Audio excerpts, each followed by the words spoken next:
Hello everyone, welcome to this video.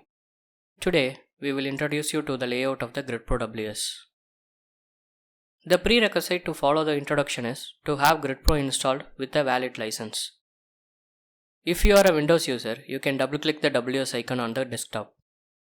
In case of Linux or Mac, you will need to type WS in a terminal and press enter to open the software.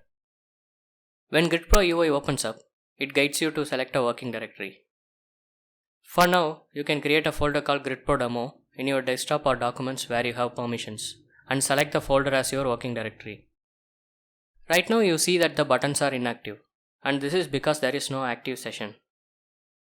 Clicking on the new button opens up a new session and enables all the buttons in the GUI. The top layer in the GUI is the drop-down menu. It has a file menu where you have import and export options, view settings, a help menu with FAQ document, a documentation menu where you have access to the tutorials and manuals, and some advanced functions. The GUI has 5 major tabs. Let's look into it briefly based on the sequence of meshing process. The CAD tab is where we can import the CAD models in IGS or step format and generate the surface mesh. In the surface tab, we can import an STL file or the surface mesh from the CAD panel, which can be prepared for the topology building process. The topology tab provides access to all the options required for building blocks. In the grid tab, we can visualize the grid generated and perform post-processing on the grid, for example, boundary layer clustering. In the property tab, we can set solver specific boundary labels to the grid. The next layer is the ribbon below the tabs. It is split into different groups. The first two groups provide options for loading and saving all the project related files. The Orient group provides options to view the objects in the desired orientation. The display group provides access to different display modes. The hide or show group has the options to toggle the different objects in the GUI like surfaces, topology, etc. The last group in the ribbon is Grid, which provides all the options related to the grid generation and smoothing algorithm. At the bottom, we have status and information bar. The status bar displays two types of messages: guidance and feedback messages. Firstly, it will inform what to do next when a button is clicked. For example, if you click a group, it asks the user to add corners to the group. Second, it informs the outcome of an operation, like whether it was a success or a failure. Third, information on the surfaces, number of corners in a corner group, etc. The information bar displays 1.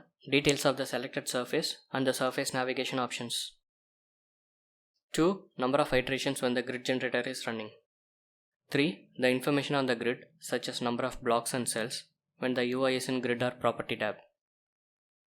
Next, on the right side, we have tab specific sections. I say tab specific because the options change based on the tabs we discussed earlier. For each tab, the right side panel has options classified based on their functionality. For example, in the topology tab, you have a section to create blocks and other section to edit blocks. All the sections except for the toggle display section change based on the navigated tab. To create the objects in the 3D space, we use a 2D plane as a reference, called the work plane. On the left side, we have all the options related to the work plane. The work plane can also be used as a clipping plane to visualize a section of the 3D objects. Now, the graphics space. The work plane is displayed as a square at the origin. To navigate the graphics space, all three mouse buttons are used as the primary options. The left mouse button to pan objects on the screen, the middle mouse button to rotate the object, and the right mouse button for zoom. You can also zoom in and zoom out the screen using the mouse scroll. In the last few minutes, we have covered the basic introduction to the GridPro GUI. We will be covering each section in details in our upcoming videos. If you have any questions or comments, feel free to leave below. Follow us on LinkedIn, Twitter, or Facebook to keep yourself up to date on our new features and developments. The social media links can be found in the description. Do subscribe to the channel to get updates on new videos. Thank you for watching.